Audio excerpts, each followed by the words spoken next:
Nous reprenons, frères et sœurs, la suite.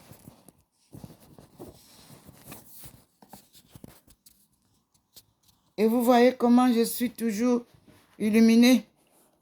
Nous sommes dans la maison avec le Seigneur. Nous poursuivons les enseignements du Seigneur. Les témoignages, nous poursuivons. Dieu nous parle. Ceux qui sont partis monter les artistes pour leur cause perdent du temps. Il n'y a rien.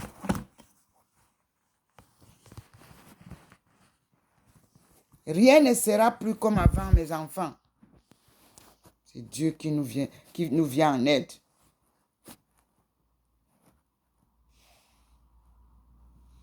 C'est Dieu qui vient sortir l'Afrique du chaos.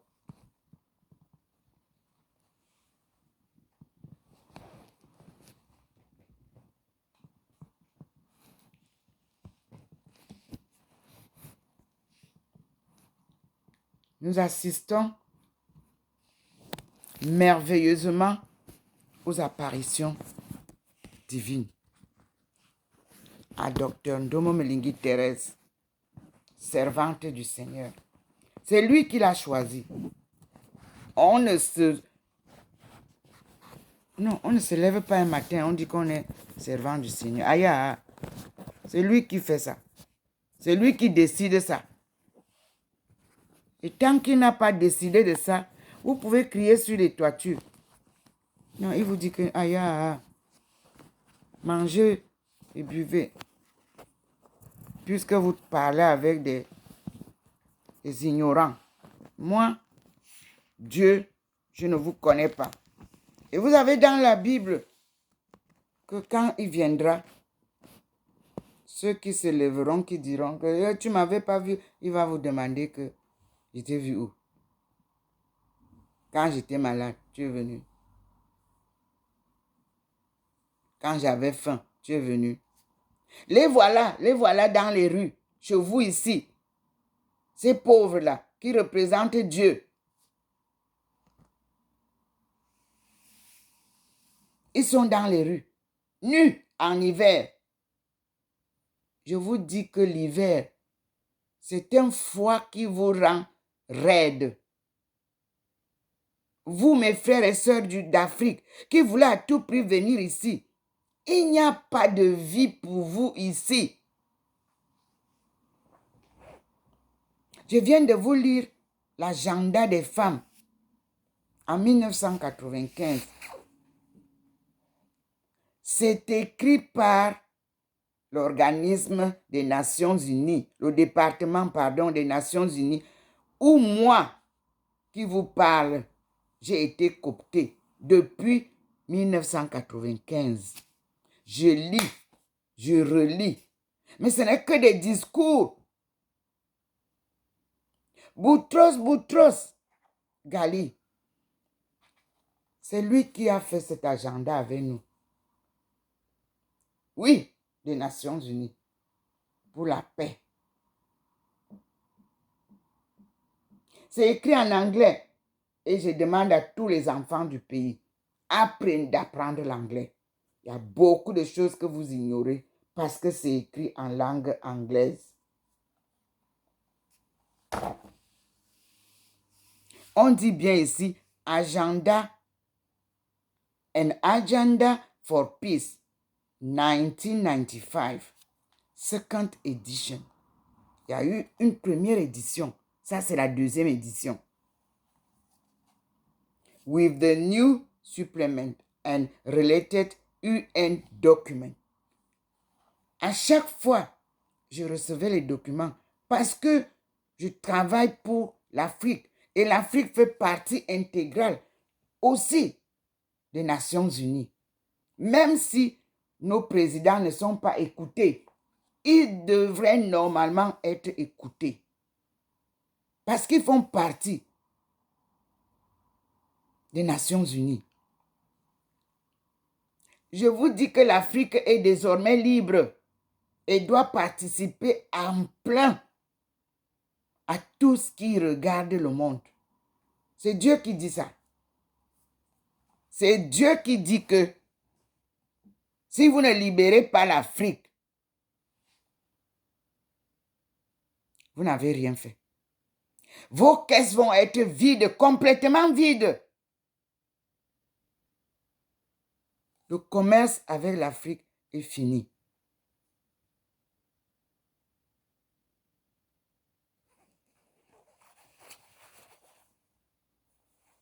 L'Afrique ne vous a jamais exploité. Mais l'Afrique a été exploitée des décennies. Et vous voulez toujours continuer à aller. Mais vous ne voyez pas qu'on risque même de tomber dans le vide à force de creuser le sol, de chercher l'or et l'argent. Mais je vous annonce que le commerce de l'or va s'arrêter.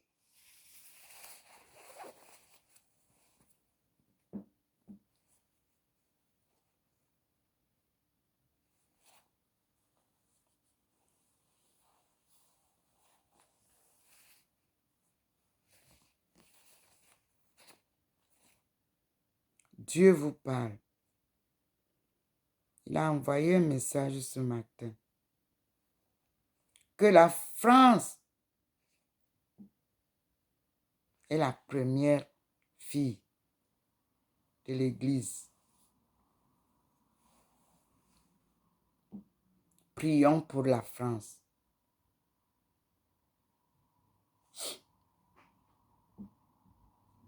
Et il nous a rappelé deux leaders de la France.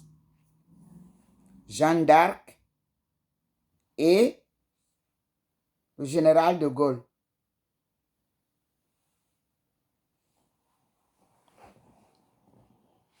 Et il vous rappelle aujourd'hui aux Nations Unies que nous poursuivons et devons poursuivre l'agenda pour la paix. Et c'est l'agenda-là que les femmes réclament.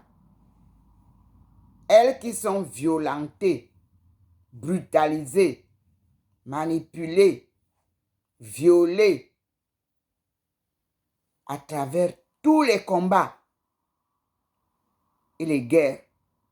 Vous les utilisez comme des objets, comme des marchandises à vendre. Le Seigneur vous dit, c'est la fin. Comme j'ai dit en 1995, à Beijing, dans la maison, la case africaine que nous avons initiée avec notre groupe de travail pour l'Afrique. C'est là où l'Afrique accueillait tout le monde. Et je demande au président de la République du Cameroun de construire cette même maison africaine au stade Olembe de Paul Biya. Dieu me gardera en vie jusqu'en 2025. Nous rencontrerons le monde comme on l'a fait à Beijing. Ce sera au Cameroun parce que j'ai déjà demandé officiellement, j'étais en conférence de 2020 sur les plateformes, on peut aller vérifier de l'anniversaire 75 des Nations Unies. Je suis resté bénévole, volontaire de 1995 à 2020. Et c'est en ce temps-là que j'ai énoncé mon vœu le plus cher, qui est le vœu de toutes les femmes. La rencontre de la prochaine conférence mondiale des femmes pour venir vous présenter l'agenda de la femme que je porte depuis des années, que je vous suis partout. vous nous ballottez, vous nous injuriez, vous nous humiliez, vous nous violez, vous faites de nous des marchandises, même pas de valeur. Les femmes. Vous avez même créé un changement de sexe pour faire effacer le mot féminin. Vous dites les genres. Nous sommes les femmes. Vous êtes les hommes. Le genre, c'est vous qui avez créé. Et vous allez gérer ça avec eux. Ils vont bientôt vous allez leur dire où sont passés leurs sexes.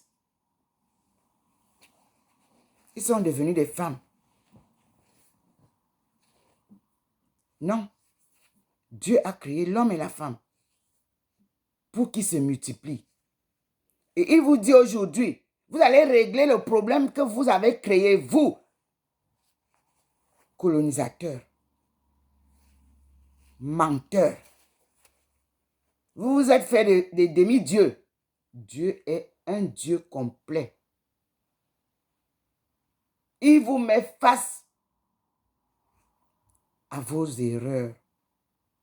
Et il vous dit, je suis le Dieu Tout-Puissant.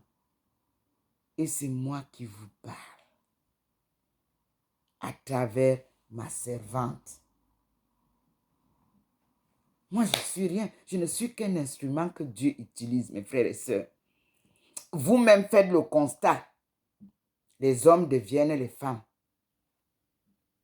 Mais on ne voit pas les femmes devenir les hommes. Hein? C'est vous qui voulez devenir les femmes pour éliminer la race féminine. Et qui? Nous, on a notre agenda depuis 1995. Mes sœurs, j'ai tenu à l'agenda. Et toutes mes études, je les ai faites en respectant notre agenda de 1995. Soyez-en fiers. Et j'apporte les solutions cette année.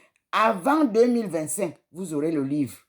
Il m'a été offert gratuitement, c'est-à-dire la publication de ces livres m'a été offerte gratuitement, compte tenu de l'importance du premier livre.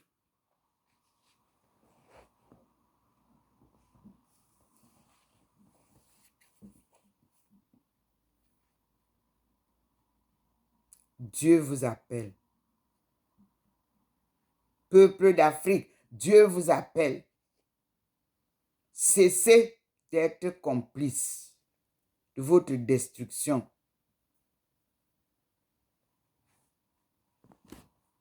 Cessez d'être des marionnettes. Dieu vous appelle. Et il va frapper fort sur la table.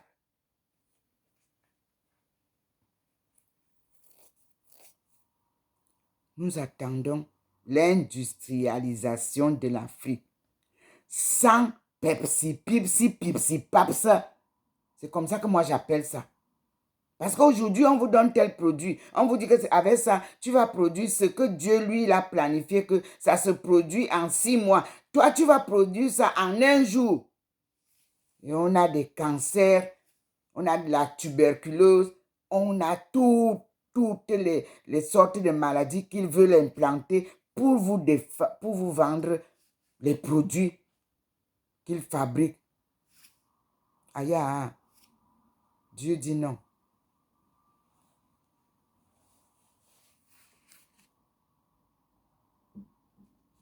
Dieu vous dit non. Et il a fermé le jardin d'Éden. Aka. C'est fermé l'Afrique. Avec la clé de David. C'est fermé.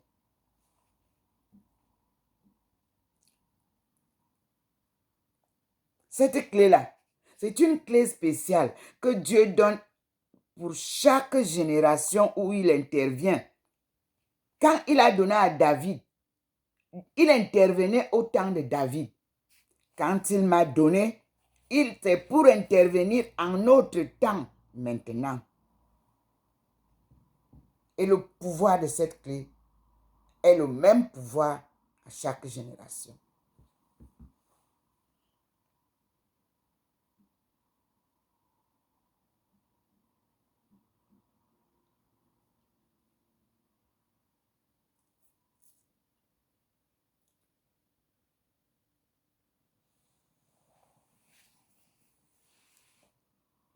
chère femme, chère sœur, chère mère, chère grand-mère,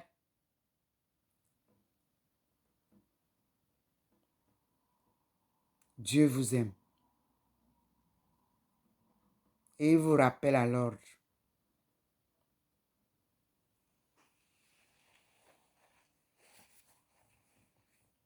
On a utilisé l'arme sexuelle pour se servir de vous, pour vous humilier comme des marchandises sans valeur.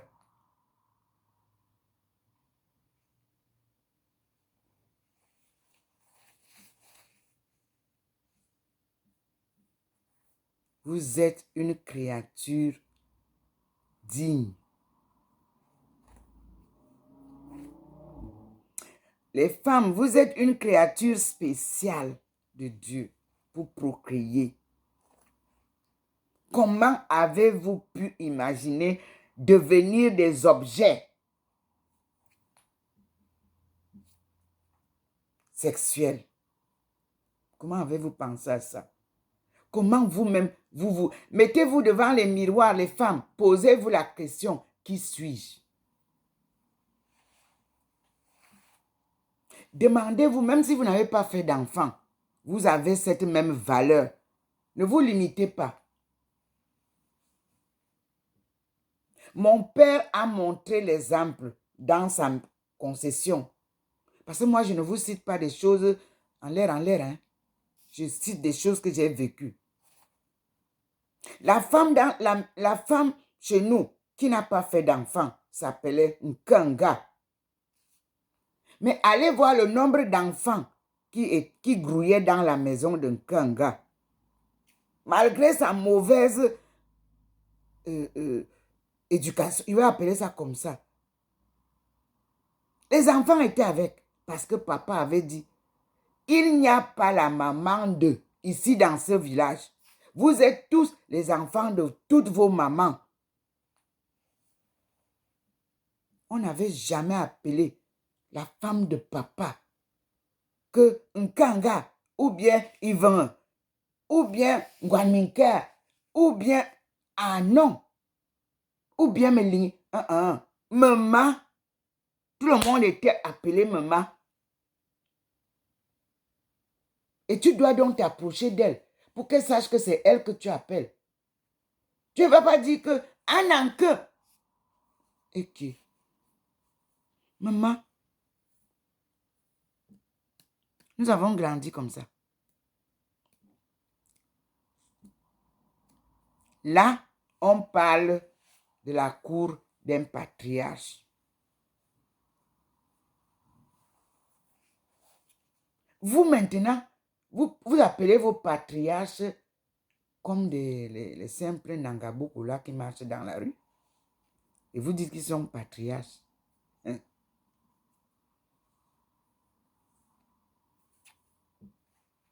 Moi, à partir du moment où on a dit que c'est mon frère aîné qui est le chef, moi, je le respecte comme je respectais papa, pour vous dire.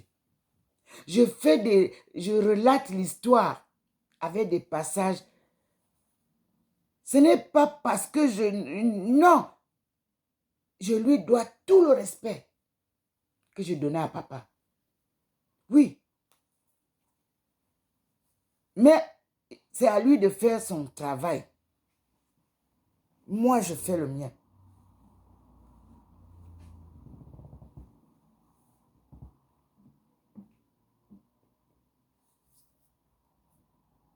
Vous, les enfants de papa, c'est à vous de faire votre travail.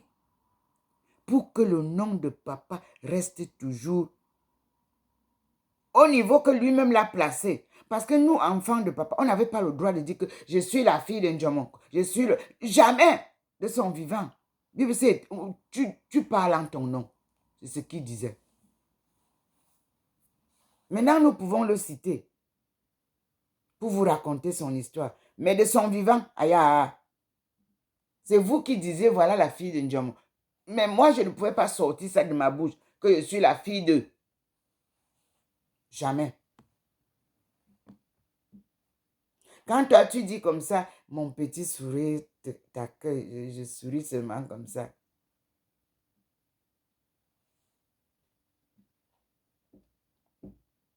Y a-t-il un autre patriarche, vous qui vantez les patriarches d'ailleurs là, y a-t-il un autre patriarche où tous les chefs d'État sont entrés? Non. C'est chez Ndjamon comme Christophe. Et vous l'avez entendu, vous criez ça sur les toitures? Jamais. Quand chaque président arrivait chez papa, on fait le vide du village. Nous sommes dans les maisons. Personne ne sort. On entend seulement les bruits de voum, voum, voum, voiture dehors. Et il est seul dans sa maison. Il accueille qui il accueille. Et les gens repartent. Personne n'a jamais tué ou n'a jamais pu tuer mon père. C'est la même chose qui va se passer avec le président de la République. Ne vous dérangez pas. Ils sont protégés par la puissante. Regardez comment je suis dans une maison. Regardez la lumière divine. Voyez comment il clignote. Regardez la lumière divine dans la maison. Tu avais Dieu, n'aie pas peur alors, parce qu'il te protège partout.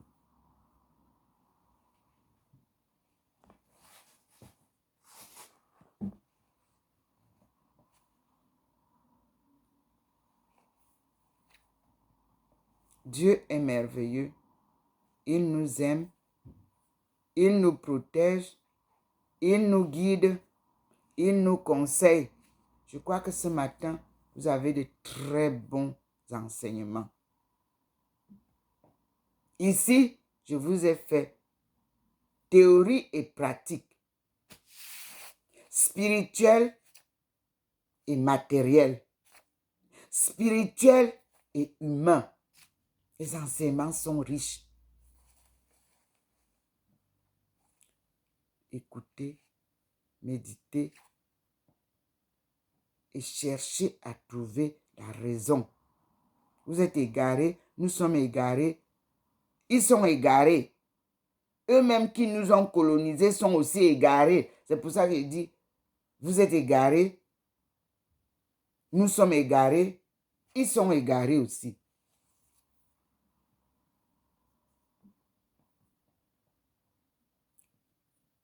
Merci Seigneur. Merci mon Dieu. Nous allons faire une petite pause pour écouter le Seigneur.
Voyez-vous même comment il scintille.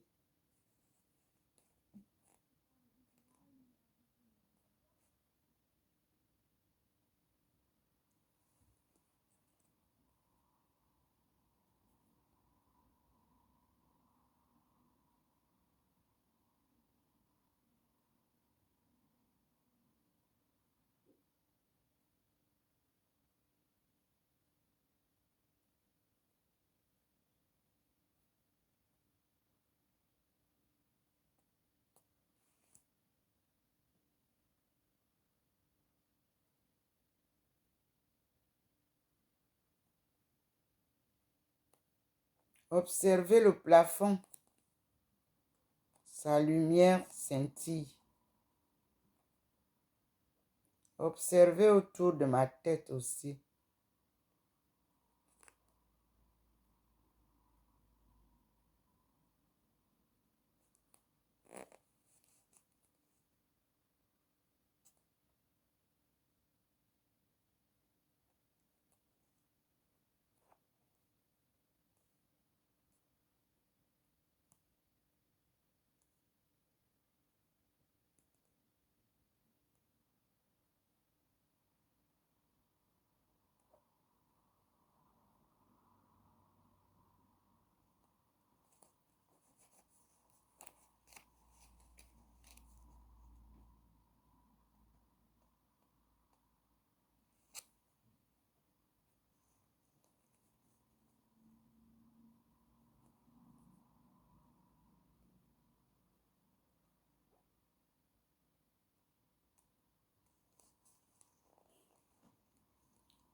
Vous voyez vous-même la manifestation du Seigneur au-dessus de ma tête.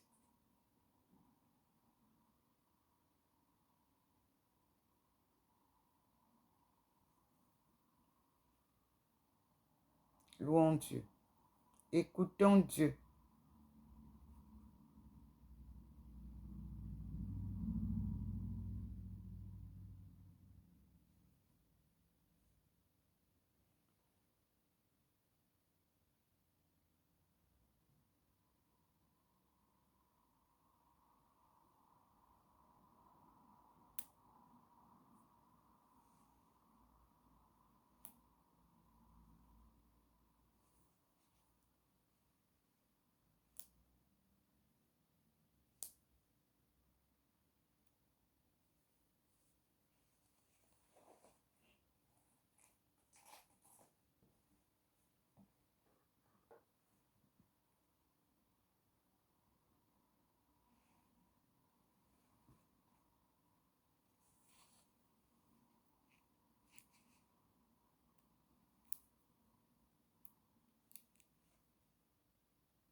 Nous allons donc faire une pause. Vous avez vu vous-même les manifestations du Seigneur au-dessus de ma tête, ces rayons de lumière et tout. Et vous voyez comment je suis toujours illuminé, enveloppé de sa lumière. Nous sommes aujourd'hui le 15 avril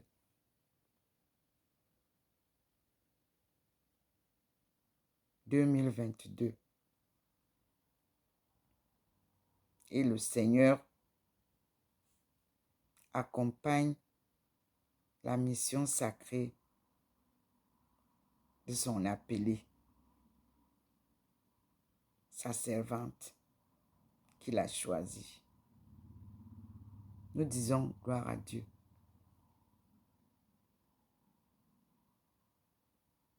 Nous louerons toute notre vie. Tu es le Dieu de gloire.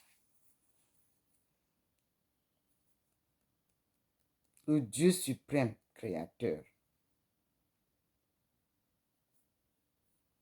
Nous te remercions, Seigneur. À tout à l'heure, mes frères.